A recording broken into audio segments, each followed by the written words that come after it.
Bonjour Julien, Bonjour Jean-Luc. bienvenue dans mon émission. Aujourd'hui c'est chez Jean-Luc, donc c'est notre rendez-vous d'un jeudi sur deux à 20h30. On est sur la chaîne de Je bâtis ma maison et l'idée c'est tout simplement d'aider les gens dans leur conception de la maison. On dit tout le temps que les matériaux sont de plus en plus chers et aujourd'hui j'ai peut-être Monsieur Système D qui va nous faire plein d'économies. Donc Julien, la parole est à toi. Merci Jean-Luc. Oui, on va parler de réemploi, réemploi des matériaux. Réemploi. C'est réemploi et recyclage, c'est un peu la même chose ou il n'y a rien à voir? Il y a des différences entre les matériaux. Je vais essayer de vous partager mon écran pour vous parler un petit peu des différentes étapes qu'on peut avoir en termes de réemploi de matériaux. Je te confirme que l'écran est bien partagé, on voit bien ton diaporama. Impeccable. Voilà, donc ça c'est une méthode qui est un peu courante, c'est la méthode des 5 R. Qu'on trouve aussi pour tout ce qui va être la démarche de zéro déchet, qui peut s'appliquer dans le bâtiment. Et donc, il y a plusieurs étapes, en tout cas dans le bâtiment, pour essayer de rendre la démarche un peu plus vertueuse dans le terme dans la recherche de matériaux. Bon, la première étape, ça va être déjà de réduire ces interventions. Donc ça, c'est pour éviter de faire des travaux qui ne sont pas forcément utiles. Donc ça, c'est la première étape. Mais la deuxième étape, ça va être de réemployer ce qui est encore viable. Donc, ça, c'est le sujet qui nous intéresse. Les matériaux qu'on appelle de réemploi sont des matériaux qui n'ont pas passé encore le statut de déchet.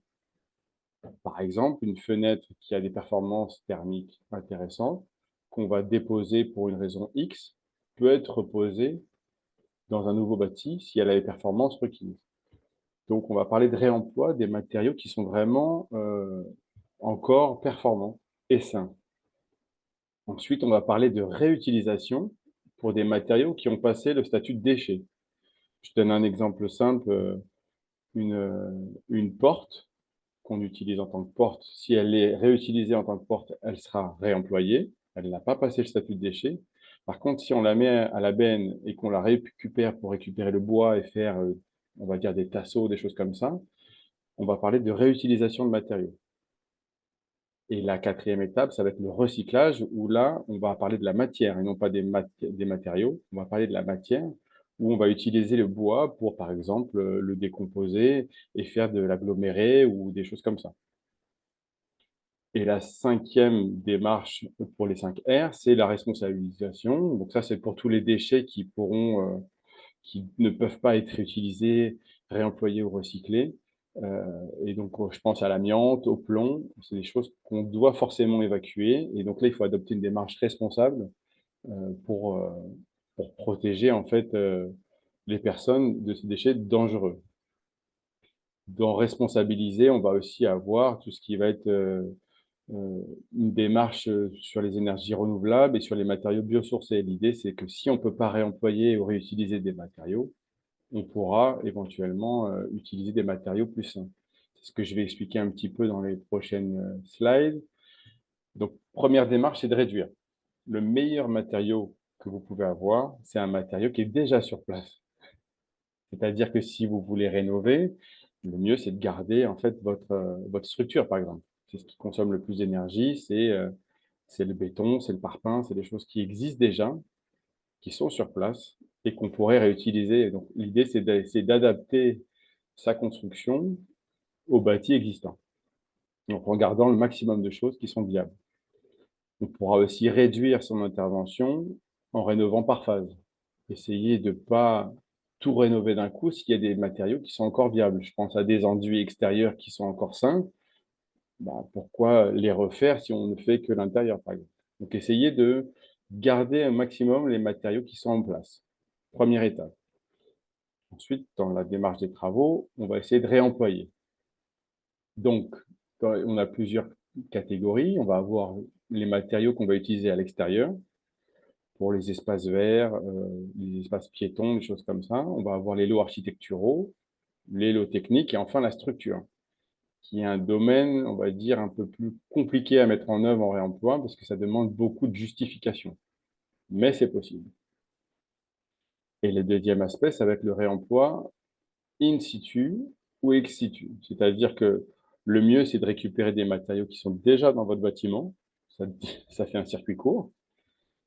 Et si ce n'est pas possible, on pourra vendre des matériaux soigneusement déposés ou acheter des matériaux bien déposés également.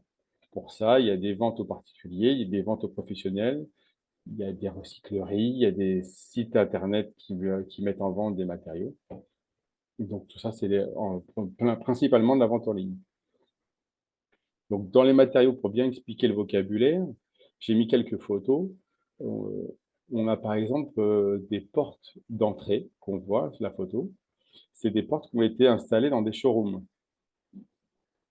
Ces portes-là, elles ont eu une première utilisation en tant que porte, mais uniquement pour de la présentation. Elles sont ensuite déposées quand elles sont, par exemple, en fin de gamme ou quand ils renouvellent un petit peu leur showroom. Et en général, elles sont mises au rebut ou éventuellement bradées. Là, ça peut être un aspect intéressant au niveau financier, mais c'est des portes qui ont gardé toute leur capacité technique. Elles Je te sont... coupe une seconde, mais au niveau financier, ça peut être très intéressant parce que dans mon ancien cœur de métier, c'était le domaine des stores. Quand les gens achetaient des échantillons, d'abord, il faut savoir que les vendeurs ont comme des marges bénéficiaires sur les produits.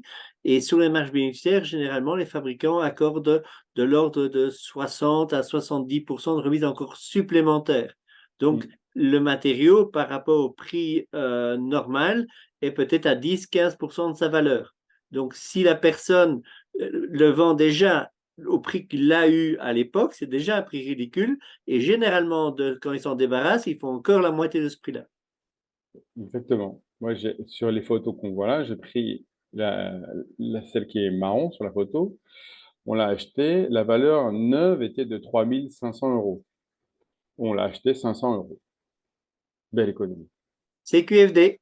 Voilà. Et elle est nickel. Pas de rayures, pas de problème au niveau acoustique, phonique et thermique. Nickel. Mais non, elle n'a jamais été utilisée. Ben non, parfait. Juste en démonstration. On va avoir un deuxième aspect. Ce qui va être un peu plus simple, ça va être les revêtements de sol et tous les lots, on va dire, architecturaux. Ce qui va être un peu décoratif, qui n'a pas forcément besoin de performances techniques euh, poussées, comme de la thermique ou du phonique. Mais on voit par exemple du parquet massif qu'on a là, on l'a déposé nous-mêmes et on l'a reposé, puis reponcé. Et en fait, il est nickel. C'est du parquet en chêne massif qui a été posé dans les années 30 et qui a été reposé d'une autre manière, pareil, en pose vissée cette fois, parce qu'il était cloué. Nous, on l'a posé en pose vissée. Et c'est du parquet qu'on a acheté, nous, 5 euros le mètre carré. On voit un peu les ordres de grandeur. Je te vois sourire. C'est Mais oui, tu en as qui vont aller chercher des produits dans les grandes surfaces avec de la colle dessus ou des photos de bois. Et là, pour moins cher, ils ont du massif. Donc, voilà. La seule différence qu'on va avoir, ça va être la main-d'œuvre. Donc, si on parle à des autoconstructeurs, ils vont avoir un prix très réduit et un peu de leur temps. Si on parle à des professionnels, il va falloir calculer soigneusement le temps de dépose et le temps de repose. Pour indication, pour ce parquet-là, nous, on en est à, entre l'achat qu'on a acheté 5 euros le mètre carré et la dépose qu'on a fait nous-mêmes et la repose, on est à 60 euros le mètre carré. Déposé, reposé. Aujourd'hui, un parquet en chaîne massif dans une grande surface, c'est 70 euros le mètre carré. ouais. Donc, on est pas mal. On a d'autres aspects. Donc là, c'est pour retirer l'ancien et le remettre dans une nouvelle construction. On a aussi d'autres aspects. C'est le faux plafond qu'on voit aussi dans la photo en haut à droite.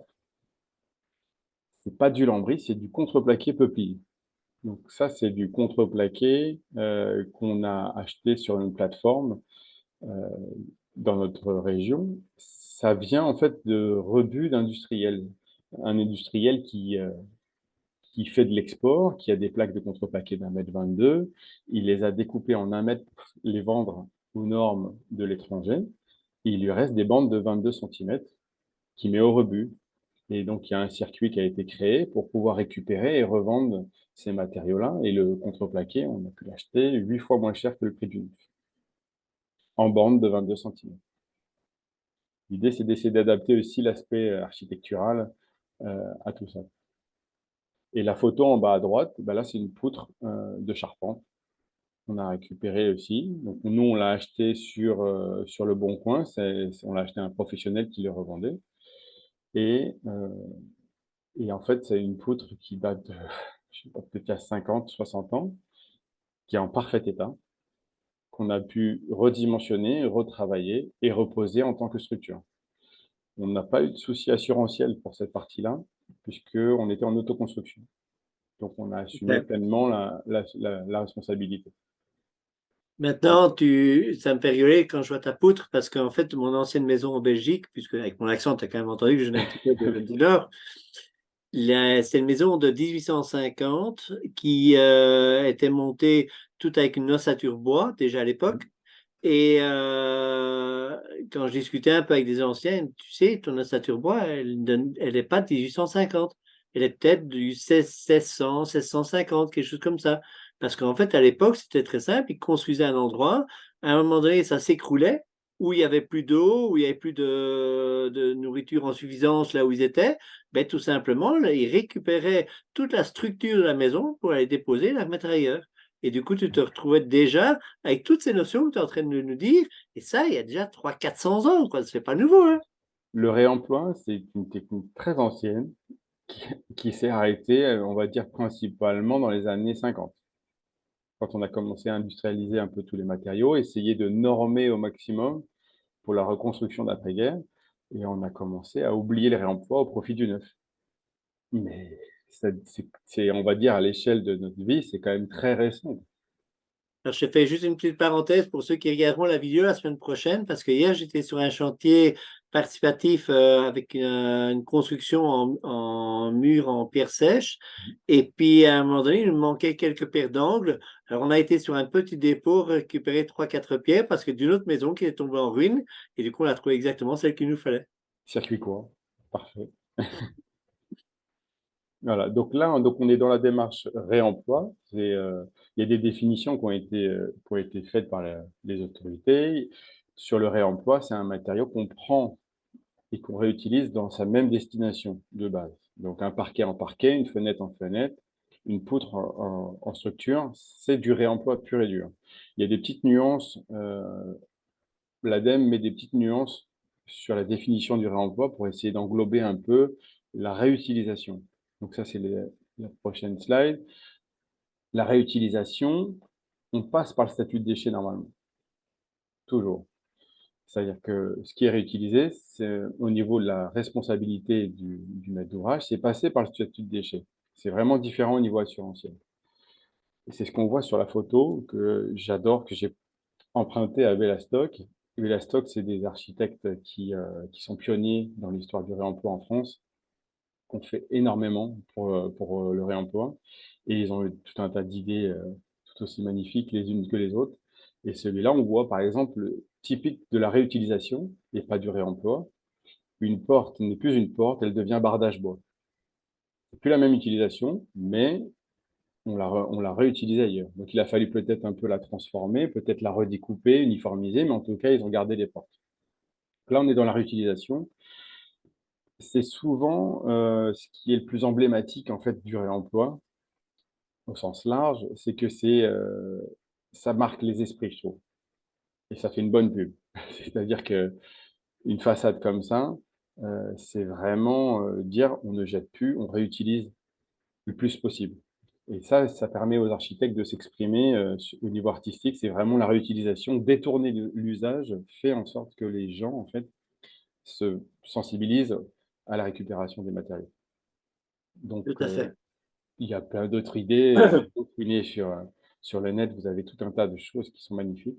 Mais moi, je mettrais en vignette, en tout cas, pour une autre vidéo ici, une photo que j'ai trouvée géniale. C'est à Bruxelles, près du Parlement européen. Il y a un bâtiment qui a été fait avec, comme on voit beaucoup maintenant, avec une double verrière, avec une coursive. Exactement. Oui, Et en fait, toute la verrière a été remontée avec des anciens châssis de bois de toutes les dimensions différentes. Et oui, sa seule fonctionnalité, c'est juste de faire un premier écran à la chaleur, c'est tout. oui, à Brise-Soleil. Oui. C'est génial. Ils ont fait ça avec des châssis bois qui viennent de tous les pays d'Europe, justement, Tout pour à essayer fait. d'uniformiser. Donc, je trouve que cette image est parfaite et je pense, et juste à côté, on voit un bâtiment, entre guillemets, un peu plus classique. Et le mariage des deux ensemble, je trouve que c'est exactement le sujet de notre discours de ce soir. Mm. Donc, il y a d'autres moyens de réutiliser des matériaux. On voit Ecomat là, qui vend des gabions. Donc, c'est on va dire des cubes grillagés qu'on remplit généralement avec des pierres. Et là, on va essayer d'utiliser un peu les matériaux de déconstruction.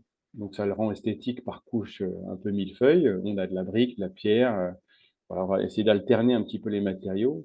Et ça, plutôt que de jeter ou de partir dans d'autres filières, ben, on va le garder sur site et garder un petit peu, je ne vais pas dire l'âme du site, mais un petit peu l'histoire et garder les matériaux à leur lieu de base, quoi. Tout à fait. Donc, c'est des choses aussi intéressantes. L'avantage de la réutilisation, on va essayer de mettre en avant, on va dire, le savoir-faire. Quand on achète des matériaux du bout du monde, ben, on va financer le transport, on va financer les machines, on va financer tout ça. Quand on va réutiliser ou réemployer des matériaux, on a déjà la matière, elle est sur place, elle est présente. On va essayer du coup de lui redonner une deuxième vie avec du savoir-faire parfois oublié, mais par exemple pour un menuisier pour retravailler le bois, pour un tailleur de pierre pour essayer de retailler, des maçonneries. On va revenir en fait à du local et du social, puisqu'on ramène tout ça localement. Donc ça, c'est vraiment un autre aspect du réemploi. Il est aussi vertueux pour ça. Ensuite, je vais parler de la partie recyclage, qui est vraiment à prendre un peu en dernier dans les matériaux, dans le sens où, quand on va parler de recyclage, on va prendre la matière et on va la remettre dans le circuit de fabrication. Donc, on va devoir la travailler pour la rendre matière. Par exemple, l'aggloméré de bois, il va falloir peut-être, là c'est de l'OSB, il faut récupérer, voire broyer du bois. Donc, ça demande de l'énergie, ça demande un processus. Et ensuite, il va falloir créer des panneaux et ça demande aussi une plateforme d'industrialisation et donc encore de l'énergie. Donc, le recyclage, c'est pas vraiment une solution, on va dire, à tout ce qui va être démarche environnementale. C'est le bout. C'est-à-dire que quand on a fait toutes les démarches de réemploi ou de réutilisation ou de réduction de matériaux, à ce moment-là, on peut recycler. C'est un peu comme à la maison. Le recyclage des déchets, le tri des déchets qu'on nous fait faire, c'est vraiment le bout de la chaîne. L'idéal, c'est de réduire nos déchets. C'est le vrai impact environnemental, c'est celui-là. Mais il y a quand même des bonnes initiatives. Là, on voit, j'ai cité le pavé. C'est une entreprise qui va recycler et broyer en fait des bouchons et faire des panneaux, on va dire, vraiment très artistiques. Et ça peut permettre de faire tout un tas de mobilier ou même de cloisons de salle de bain, des choses comme ça. Donc, on peut aussi partir sur le recyclage, mais on n'est plus dans la même démarche de réemploi. Donc, c'est une petite parenthèse. Et enfin, responsabiliser, j'en ai parlé tout à l'heure, c'est voilà, essayer si on ne peut pas utiliser des matériaux existants ou des matières existantes, ben, partir sur du biosourcé, de la paille, de la brique, de la terre crue, pardon, ou des choses comme ça. Voilà. Donc voilà l'idée globale pour essayer de rendre un peu plus vertueux les matériaux du bâtiment. Et nous, c'est un peu moi, c'est un peu ce que je vais proposer, c'est d'essayer de repartir, donc toujours je remets un petit peu la slide du départ. Pour chaque projet, essayer de réduire au maximum notre impact. Et pour ça, ben, on va essayer de réduire, donc de discuter pour essayer de réduire l'intervention. Et après, les matériaux à réemployer, ben, on va chercher, on appelle ça du sourcing, c'est essayer de trouver des matériaux parce qu'il faut chiner, c'est un peu comme les antiquités, les choses comme ça. Il faut, euh, il faut essayer de trouver. Il y a un réseau qui est en train de se construire. Petit à petit, c'est une filière qui démarre pour essayer de répertorier toutes les plateformes de réemploi. Parce qu'il y De a toute des façon, ça gens. va être une obligation dans le PTB. Oui, de toute façon, tu vas être obligé de réaliser un diagnostic. De toute façon. Première étape, c'est un diagnostic où tu fais l'inventaire des matériaux. Donc, le diagnostic PEMD, il est obligatoire pour toutes les déconstructions, toutes les démolitions et pour toutes les Y rénovations de compris plus de pour le 1000 mètres carrés. particulier. Non, pour les rénovations de plus de 1000 mètres carrés et les démolitions, alors je sais plus je sais plus le volume, mais l'idée, c'est d'essayer de garder au maximum les Il me matériaux. dira, le particulier est plus intelligent. Lui, il a pas besoin qu'on le réglemente, tout ça, il va le faire de lui-même. C'est ça. Ouais. En général, on essaie de pousser les bailleurs sociaux, les gens comme ça, mais les particuliers ont l'habitude. Mais ça peut être une démarche vertueuse pour les entreprises aussi. Tout à fait. Mais je te rejoins aussi un peu à ce que tu disais tout à l'heure par rapport à nos déchets alimentaires ou des choses ainsi.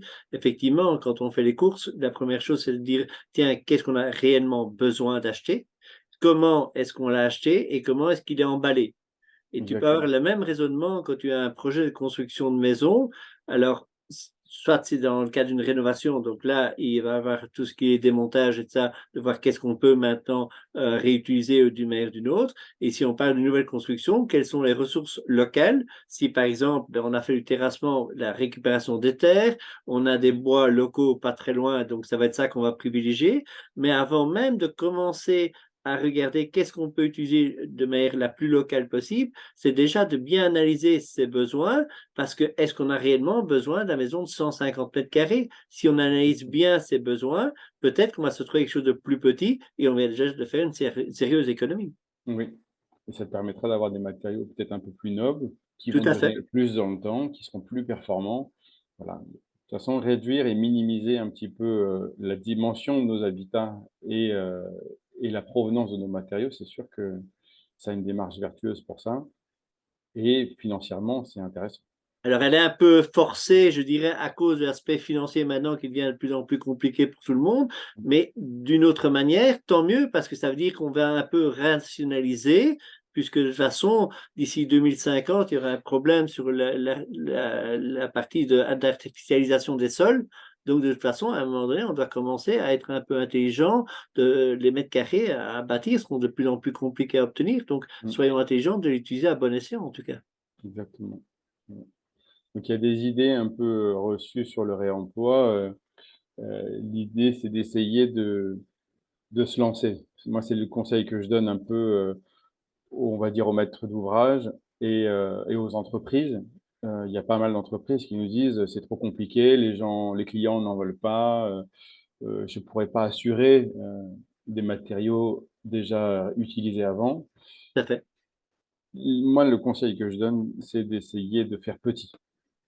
Démarrer petit, tranquillement, se mettre en jambes avec des projets qui sont faciles. On en a parlé tout à l'heure, c'est quand même plus simple pour des choses qui sont, on va dire, esthétiques, que structurelles. Si on veut tout de suite commencer à faire notre premier projet avec du réemploi avec une structure, une charpente, récupérée, on part dans des choses très complexes.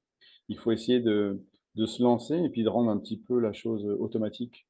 On va dire, pour les projets, c'est ce que je peux conseiller aux maîtres d'ouvrage qui me demandent, heu, déjà commencer par des espaces verts extérieurs. On parle des pas japonais, des espaces, piétons. On peut réutiliser des blocs béton de démolition pour faire des pas japonais, pour faire des allées. On peut récupérer des grilles qui existent pour faire des clôtures. L'idée, c'est d'y aller simplement. Il faut savoir que pour les espaces extérieurs, on n'a pas besoin d'assurance décennale, il me semble, en tout cas, et c'est beaucoup plus simple, en tout cas, à mettre en œuvre. On prend moins de Oui, risques. et puis de partir de ça comme d'un jeu, et comme ça, après, les gens ils prennent goût de plus en plus. Et je dirais, c'est un peu la même chose quand les gens font attention à leurs déchets ménagers. Au début, ben, ils prennent ça comme une contrainte, puis après, ils disent, tiens, pourquoi pas se tester avec deux, trois petites choses. Et puis après, ils s'y amusent, et puis qu'est-ce qu'il y a dans la poubelle? Pratiquement plus rien. Oui, exactement. Il faut y aller progressivement, démarrer par des choses simples, prendre contact avec son assurance quand on a une entreprise ou un maître d'ouvrage ou un architecte, prendre contact avec son assurance, lui en parler, lui demander ce qu'il en pense. Ne pas se réduire à sa réponse parce qu'il y a il y a un processus à faire pour la faire changer d'avis aussi. Aujourd'hui, ce qu'on essaie de créer, c'est une sorte de jurisprudence, en fait, plus on va créer de l'histoire avec des récits qui existent en disant, bah, un tel a récupéré ça, on voit Bellastock qui a récupéré des portes pour faire des façades, bah, ces façades, elles sont assurées, le maître d'ouvrage, il est assuré. Donc c'est que c'est possible. On peut aller voir un assureur et lui dire: «Je veux des matériaux de réemploi», et lui, il va nous dire: «Bah, OK, vous devez faire ça et ça pour qu'on vous assure». On va prendre un bureau de contrôle, par exemple. Les gros maîtres d'ouvrage vont prendre des bureaux de contrôle et le bureau de contrôle va être investi directement dans le processus pour essayer de contrôler la matière, pour vérifier que la charpente est saine, pour vérifier que la menuiserie est encore conforme. C'est tout un processus à mettre en place. Nous, en tant qu'entrepreneur, on se doit de conseiller. Et moi, j'essaie on va dire, de guider, si tu veux, tous les acteurs. Donc, si je t'entends bien, j'ai quand même l'impression qu'il y a un nouveau métier qui est en train de se mettre en place. Bah, tout à fait. Comme c'est une nouvelle filière, il y a des nouveaux métiers qui se mettent en place. Il y a l'assistant maîtrise d'ouvrage réemploi, il y a le diagnostiqueur PEMD, diagnostiqueur ressources. Euh, Même le bureau de contrôle va avoir des nouvelles missions sur le réemploi. C'est des choses nouvelles qui existent pour eux et qui vont se mettre en place. L'idée, c'est d'essayer de rassurer tout le monde, en fait. C'est des choses qu'on faisait avant, on recommence à le faire, mais aujourd'hui, on essaie de rassurer.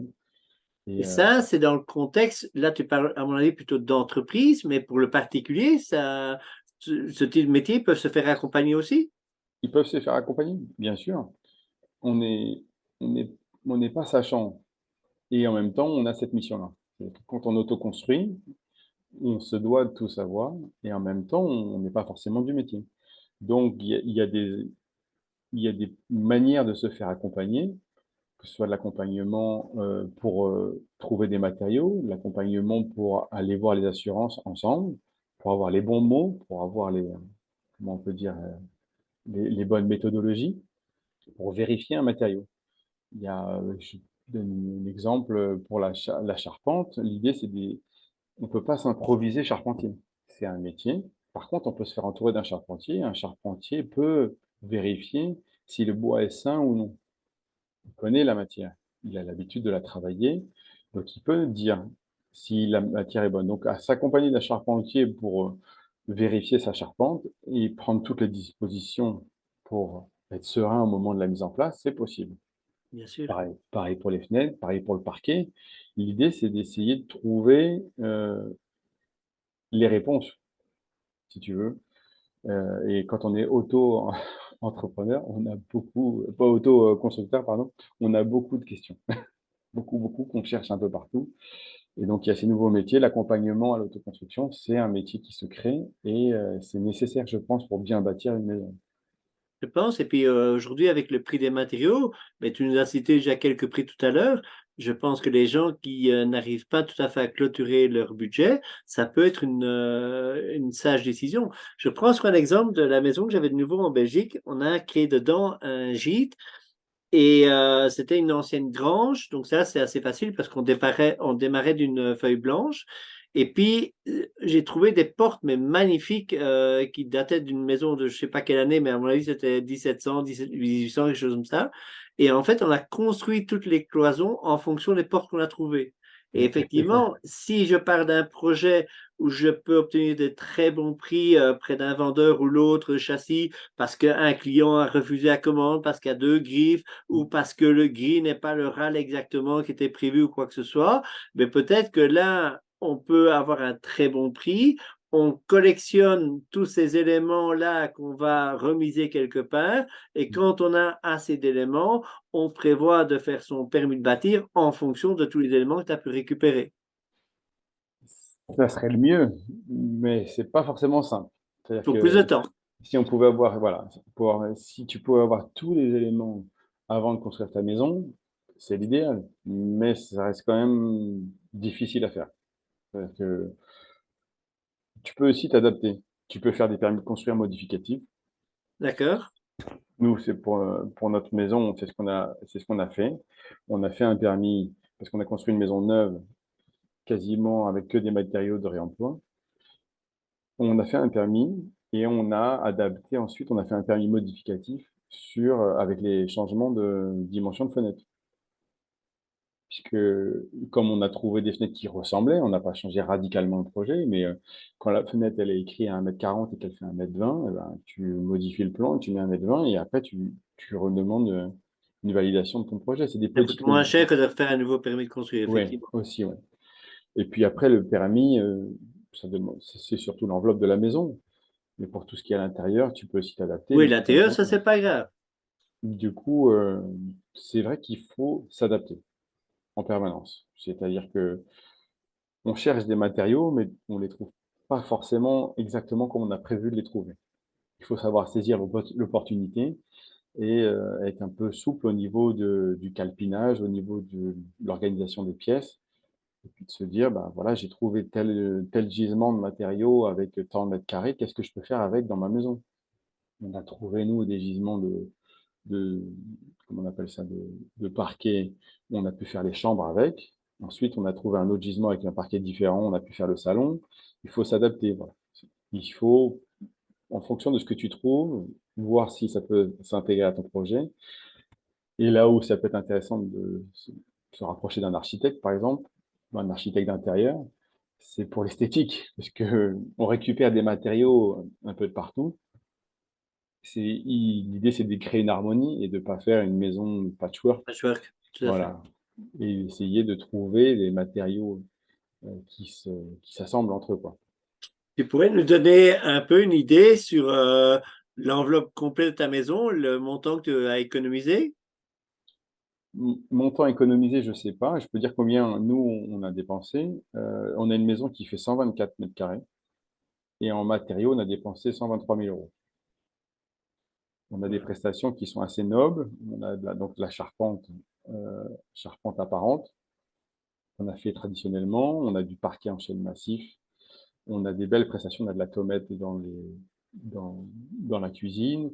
On a du travertin dans la salle de bain et dans la buanderie, qui est peut-être un peu luxueux, mais on a eu une opportunité de récupérer du travertin, donc ben, on l'a mis là où on pensait que c'était Bien sûr. intéressant, dans les pièces humides. Euh, on a récupéré voilà, pas mal de matériaux. Aujourd'hui, on a une maison, on va dire en construction neuve, qui serait peut-être à 3 000 euros le mètre carré. Ça Et fait on une l'a, fameuse et on différence, a hein. dépensé 1 000 euros de matériaux. Et en nombre d'heures, on a passé à peu près 8 000 heures. Mais c'est pas plus que ce que moi j'ai fait, donc quelque part, ça ne change pas énormément, hein. Mm. On a fait à peu près 4 700 heures nous-mêmes et après, il y a à peu près 3 500 heures de coups de main, de chantier participatif pour les enduits terre notamment, pour la pose de bottes de paille, parce que c'est une maison qui est isolée en bottes de paille. Et, euh, et donc, on est à peu près oui, à 8 000 heures. Donc, Mais c'est là, tu m'as intéressant. vraiment donné envie de voir un peu ta maison. Tu as deux, trois photos, on peut J'ai voir un des peu plus photos, là. j'ai des photos. Elle est Euh, là, on devient curieux quand même. alors, attends, je vais essayer de te montrer ça. Donc, tu prends tes photos, je vais raconter une petite anecdote que j'ai eue. C'était, ben, toujours, j'étais encore en Belgique. Je passe devant une entreprise et je vois des morceaux de bois, mais ça avait l'air sympa avec tous des traits dessus.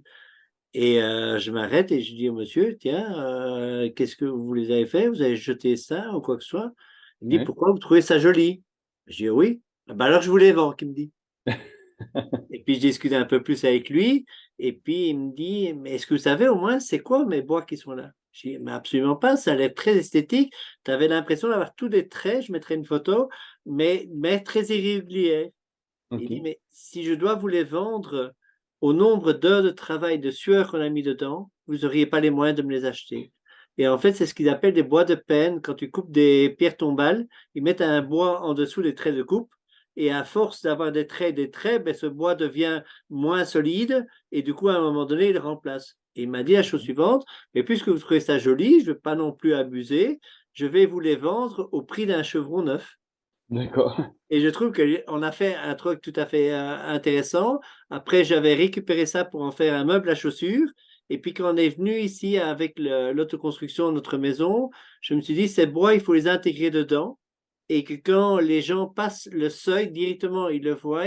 Et surtout qu'on explique l'histoire qu'il y a derrière. Pour dire que, voilà, que le déchet de l'un devient une matière première de l'autre. Et c'est Exactement. exactement la même histoire qui se répète plusieurs fois. Et j'espère si un jour, dans 50, 100 ans, on démonte mes maisons, eh ben, que la personne récupérera ce morceau et en fera je ne sais pas trop quoi. Ben, c'est ça. Et tu, tu soulignes un truc aussi que je n'ai pas évoqué, c'est quand les gens vont démonter notre maison. Il faut Tout à penser, fait. en fait, quand tu construis, Maintenant, il faut essayer de penser différemment et essayer de penser déconstruction immédiate. C'est-à-dire que Bien sûr. quand tu construis quelque chose, il faut penser à celui qui le démontera plus tard. Dans notre maison, on n'a rien cloué, on n'a rien collé, on n'a rien cloué, on a tout vissé. Justement, pour essayer de faire en sorte que ça soit démontable plus tard. Le bardage, on l'a vissé, le parquet, quand on l'a démonté, nous, il était cloué. Donc, on a vu comment c'était galère de, de démonter le parquet. Et donc, on l'a revissé après chez nous, pour essayer justement que ça soit beaucoup plus simple à démonter. L'idée, c'était de faire une maison, on va dire, démontable et compostable, si tu veux. Donc, si je te mets là, est-ce que tu vois la photo? Pas encore. Voilà, parfait. Ouais. Donc, c'est une maison qu'on a construite, donc, toujours sur ce principe que tu dis de démontabilité. On l'a faite sur pieux vissé. Mais Tu là, sais, on la partage technique du encore un point techno, commun. voilà, technopieux. C'est une technique que j'ai beaucoup utilisée dans mon ancienne vie professionnelle. Et en fait, ça permet, si jamais on devait, on va dire, démonter la maison, de démonter y compris même les fondations et les reposer plus tard. Parce que ces vis-là, tu les dévisses facilement, aussi facilement que tu les as posées, quoi. Donc, pour revenir à notre maison, donc on l'a posée sur pieux. Ensuite, on a fait une dalle bois qu'on a isolée en paille. On a construit une charpente pareil bois qu'on a faite nous-mêmes. On l'a façonnée, on a fait en tenon mortel. Et là, on voit sur la photo qu'on a essayé de la lever. On a fabriqué une chèvre de levage, tu vois. L'idée, c'est d'essayer de faire les choses les plus simples possibles. Pas de machine, pas d'engin. On a tout levé avec des poulies. Et en gros, ça donnait cet aspect-là. Là, c'est quand elle est nue. On peut voir en premier plan, en fait, les poutres de réemploi. On a à 20% de la charpente qui est en réemploi dans notre maison. Non pas parce qu'on voulait pas plus, mais c'est parce qu'on n'a pas eu le temps. On a cherché et on a réussi à trouver 20% jusqu'à ce qu'à un moment donné, il faille commander les matériaux. Donc, ensuite, on a fait une isolation en paille, donc avec une technique que nous avait enseignée Eddie Fruchard, qui est une technique avec des sangles pour essayer de compacter. Oui. La paille est autoportée. Elle n'est pas porteuse, mais elle est autoportée. Et ensuite, on a fait des enduits à l'argile dessus. L'argile vient du voisin d'à côté, qui lui a construit sa maison conventionnelle en même temps que nous. Et donc, on a récupéré les terres des terrassements pour faire nos enduits terre. Et après, on a une toiture bac acier avec un étage là-haut. C'est là où il y aura, je veux dire, bureau, mezzanine. Et pour la partie chambre, on a fait du bois brûlé. Voilà, qu'on a brûlé aussi nous-mêmes. C'est ça le bardage, je te dis, on l'a vissé Oui. avec des vis inox pour que ça soit démontable plus tard. Est-ce que je peux montrer d'autres? Là, le rendu un peu plus. Là, c'est le rendu du salon. Bien. En plus, aussi, t'as mis des briques de terre crue dedans. Alors, donc ça, c'est des briques qu'on a fabriquées nous-mêmes, ouais. Oui. Pareil, en chantier participatif avec la terre du voisin, toujours. On a les tomates de la cuisine, Superbe. les anciennes poutres qu'on voit bien, qu'on a mis en valeur dans le salon et la cuisine, et le parquet en chêne massif qui vient faire le contour des tomates. Nous, on va au réemploi jusqu'au bout avec les meubles anciens également. Ben oui. Ah, tant qu'à faire. Ça Il donne, pas mettre quand même des meubles avec plein de COV dedans, hein. ça donne du cachet. Et puis, comme tu dis, ça, au niveau des composés volatiles, c'est sûr qu'ils ont déjà fait leur vie. Exactement. Voilà. Après, je peux essayer de te montrer d'autres photos du réemploi, notamment, on va dire, les revêtements de sol, Oui, ton beau parquet, là. le parquet. Alors, le parquet, voilà. Voilà, donc celle-ci. C'est un parquet qu'on a démonté dans une maison, à Rennes. Et avant que tu montes le parquet, Ah, est-ce que pardon. tu peux expliquer de quelle manière tu étais tombé sur l'annonce qu'il y avait un parquet à démonter quelque part? Donc, il y a des plateformes qui existent. Donc, moi, je suis passé pour cette annonce-là par Cycle Up. qui est un des plus gros sites internet de vente de matériaux en ligne de réemploi. D'accord. Mais je mettrai le lien alors dans la Ouais, description. tu peux. Il est réservé, pour l'instant, il est réservé aux professionnels. D'accord. Donc, Mais s'ils sont conseillés par toi, tu es professionnel, donc tu les amèneras au bon endroit. c'est pour ça qu'il faut passer par un professionnel qui peut acheter les matériaux là-bas. D'accord. Et donc, nous, on a pris ce parquet par Cycle Up, qui nous a proposé de l'acheter, mais de venir le démonter nous-mêmes. Ça permettait de diminuer les coûts et puis nous, de nous assurer qu'il soit bien démonté. Parce qu'un parquet, c'est pas forcément facile à démonter si on veut qu'il soit facilement réutilisable après, quoi. Donc là, on voit la manière dont on l'a démonté. On a sacrifié une première lame et puis après, on a démonté. Est-ce que ça défile bien? Plutôt. Oui. Ouais. Au pied Et de après, biche. pied de biche, ça, c'était pas une bonne technique. On l'a rapidement changé pour un ouvre-caisse. C'est on va dire un pied de biche très fin, si tu veux, qui glisse bien entre les lames. Le pied de biche est trop agressif, il casse les languettes et après on peut plus réutiliser la lame. Et ça, c'est un vieux journal qui nous a permis d'identifier la date du, du parquet, euh, puisqu'il date de 1937. Il était glissé sous le parquet, tu vois. Je suis pas sûr que le biscuit qu'il y a dessus était encore d'époque, s'il était plus encore Il était comestible. d'époque, bien sûr. C'est du pain qui avait dû être le reste du sandwich. Il est resté sec. C'est ce qui nous a surpris le plus, c'est que le pain était encore là. Et donc, on a démonté le parquet soigneusement. Et pardon, non, j'ai pas lancé ça. Et voilà. Donc, on le démonte, on l'a trié et puis on l'a transporté pour le reposer après, quoi. Génial. Le, le, le plus difficile pour le parquet, c'était le ponçage. En reposant un parquet ancien, il a des aspérités qu'il a fallu, on va dire, raboter et Ouais. poncer après, quoi. Mais le rendu est extraordinaire. Voilà, mais Il- au pire, tu as retiré quoi? Tu as retiré 1 millimètre sur sa fleur et ouais, puis je voilà. pense, ouais, 1 ou 2 millimètres maximum. Ouais. Mais le Et bonne parquet est machine nickel. pour le faire, à part que tu t'es un peu emporté avec elle au départ. C'est ça, il faut bien diriger la machine. Tu vas pratiquer. Ben écoute, dans une maison de 1850, je suis tombé sur des petites surprises aussi, hein. Oui. Euh, il y a quelque chose d'intéressant et qui donne du cachet vraiment à la maison, c'est l'escalier.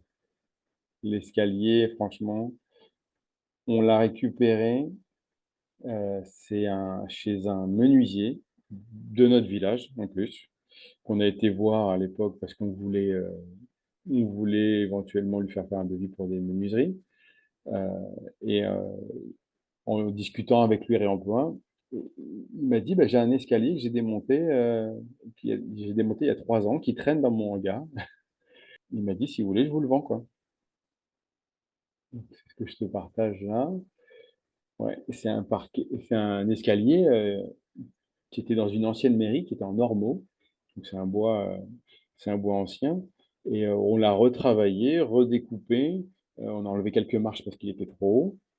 On l'a coupé en largeur parce qu'il était trop large et on l'a adapté à notre maison. Et ça, c'est une pièce. L'escalier, c'est vraiment une pièce qui te donne l'âme, si tu veux, de ta maison, quoi. Tout à fait. Il est central et en plus, il l'avait sablé, enfin, il l'a rendu vraiment magnifique. Là, on le voit avec la rambarde. Donc voilà, c'est des belles pièces. L'escalier, on l'a acheté pour un faux 500 euros. Oui, le prix d'un escalier en pain, premier prix chez La Paire, quoi. C'est ça. Sauf que là, bah, il donne vraiment une âme à notre maison. C'est pas tout à fait le même en fait. Mais non! Non. Voilà, donc des matériaux comme ça, j'en ai en pagaille. C'était vraiment, pour moi, c'était un peu addictif, si tu veux. C'est-à-dire que Mais ce qui, plus on trouvait des matériaux, plus on avait envie d'en trouver d'autres. Et en fait, moins on arrivait à se résigner à acheter du neuf. Et c'est comme ça que petit à petit, en fait, les faux plafonds, on est à 100% de faux plafonds en réemploi. Menuiserie intérieure, on doit être à 75-80% de réemploi. Les sols, c'est 100% de réemploi. Enfin, on s'est vraiment éclaté dans cette maison à, à essayer de marier tous les matériaux anciens. En faisant du bois, c'est quand même plus simple d'harmoniser le bois, mais ça donne quelque chose d'un peu chaleureux, quoi. Bien sûr. Maintenant, tu as quelque chose, il y a quelques années, c'était quelque chose d'un peu peut-être plus compliqué. Ici, ça va devenir quelque chose qui est une normalité. Maintenant, on parle de plus en plus ben, de réachat d'anciens téléphones mobiles, tout simplement parce qu'il y a des gens qui changent parfois un peu trop rapidement. Il y a les sociétés qui les reconditionnent et qui les remettent en circulation. Tu as la même chose maintenant, même pour les cadeaux que tu offres à les enfants. Oui, Tu offres un jeu de société et quand tu penses qu'un jeu de société en brocante, tu as ça pour 1 € oui. et Ah que oui, tu vas acheter le même jeu à un enfant à 50 €, quelle est la différence? Aucune. Fait du plaisir, va peut-être avec lui un moment de cinéma, fait un moment de partage, et tu lui offriras aussi les 49 € qui manquent, mais au moins, ça fait quelque chose d'intéressant avec du lien social dedans. Et je c'est pense ça. que c'est vraiment ça que tu remets ici. Et dans ton cas, ce que moi j'entends surtout, c'est que tu n'as pas fait moins cher, parce qu'on parlait tantôt justement de l'escalier de chez la paix, mais ça peut être ailleurs, à 500 €. Le tien a coûté la même chose, donc tu n'as pas fait une économie, mais pour le même argent, ce que tu as n'a rien à voir au C'est ça. niveau de la qualité des matériaux, mais aussi de l'histoire qu'il y a derrière. Mm. C'est la Tout à valeur de fait, l'escalier est bien plus grande que les 500 €, c'est bien sûr. sûr. Parce C'est qu'il, vraiment l'histoire qu'il y a dedans c'est ça. et qui est encore plus importante. Et puis, bon, on est dans une économie vertueuse. De toute façon, demain, ça serait une obligation de le faire. Alors, autant se prêter un peu au jeu et de s'y amuser. Et je Mm. pense au niveau de ta construction et de la mienne et de ce qu'on veut faire de notre expérience, mais tous les deux, on suit un peu le même chemin puisque de notre expérience, on se dit c'est un peu dommage qu'on ait appris autant de connaissances au fur et à mesure du dossier, mais qu'on a été beaucoup trop lentement parce que tout simplement, ben, les choses n'existaient pas, donc on a dû les trouver nous-mêmes. Et si on peut donner des pistes aux gens pour gagner du temps et profiter de notre expérience, ben, autant qu'on la partage. Et c'est ce que tu proposes, si j'ai bien entendu. Exactement. En fait, au fur et à mesure, on acquiert la connaissance et l'idée, c'est de partager cette connaissance, voilà. C'est ce qu'on fait, c'est ce qu'on fait quand on fait du conseil, c'est ce qu'on fait quand on encadre des chantiers participatifs, c'est ce qu'on fait quand on organise des chantiers. L'idée, c'est de créer des échanges et tout le monde puisse avoir cette connaissance et que ça se démocratise. On va Tout à dire fait. que l'idée, c'est que nos métiers n'existent plus tard. C'est que Et si jamais la personne ne se sent pas faire un chantier participatif ou de faire l'autoconstruction, est-ce que tu pourrais quand même la chapeauter un peu pour qu'elle puisse avoir un contact différent avec ses artisans pour essayer justement d'émaner un peu cette culture dedans? Oui, c'est des prestations que je peux faire, c'est-à-dire essayer d'être un facilitateur, tu vois. Oui. On peut encadrer des chantiers participatifs, ça c'est l'aspect euh, c'est l'aspect un peu chouette et marrant, d'avoir des bénévoles et puis qu'on discute tous ensemble, qu'on travaille la matière, c'est ce qu'on peut faire pour la paille, pour la terre crue, pour le réemploi. On peut essayer de trouver des matériaux à retravailler et de manière collective, c'est toujours plus sympa de le faire avec du monde. Mais l'idée, c'est aussi moi, j'aimerais bien que les gens changent de mentalité. Et c'est pour ça que j'aimerais aussi accompagner des entreprises. Il y a des entreprises qui commencent à me contacter pour essayer de mettre de l'ordre dans leur stock. Et ça peut paraître bête, mais quand on est entrepreneur, on n'arrive pas à jeter en général. C'est-à-dire Et en on a plus, travaillé pour quelque chose, on a fait une menuiserie, on s'est trompé dans les cotes, mais la menuiserie, elle est là. Donc on va pas l'acheter, on va la mettre dans un coin, et puis on va en mettre une autre, et puis en fait, il y a un client qui va nous ramener quelque chose, et en fait, on va entasser, entasser. Il y a des méthodes pour essayer de valoriser ça, et non pas de le stocker dans un coin en espérant qu'un jour on arrive à y penser, quoi. mais Donc, tu prêches un convaincu. Et en plus de ça, ben, je dirais, c'est dans l'intérêt des gens de le faire. De toute façon, il y a une obligation. Et je pense qu'une entreprise qui aujourd'hui met dans ses arguments de vente qu'il va réutiliser des matériaux de réemploi, ben pour moi, c'est quelqu'un qui se met en avant et qui va marquer des points dès le départ. exactement. Et puis s'il a l'envie, c'est le principal. Et après, si on peut l'aider à s'organiser, c'est encore mieux, à aller voir son assureur, enfin, à discuter avec l'architecte, à discuter avec le client.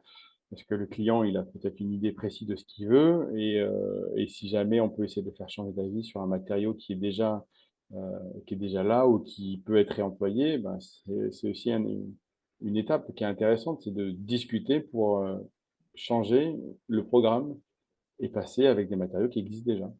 Mais écoute, j'espère, en tout cas, moi, tu ne devras pas me convaincre parce que c'est Oui, déjà je fait depuis sais. longtemps, mais on va essayer de convaincre plein de personnes et ce que je propose, ben, c'est que dans la description de la vidéo, on mette également tes liens et comme Mmh. ça, ben, les gens prennent contact gentiment avec toi et je te souhaite en tout cas ben, longue vie à ta société. Ah ben, merci beaucoup. Merci.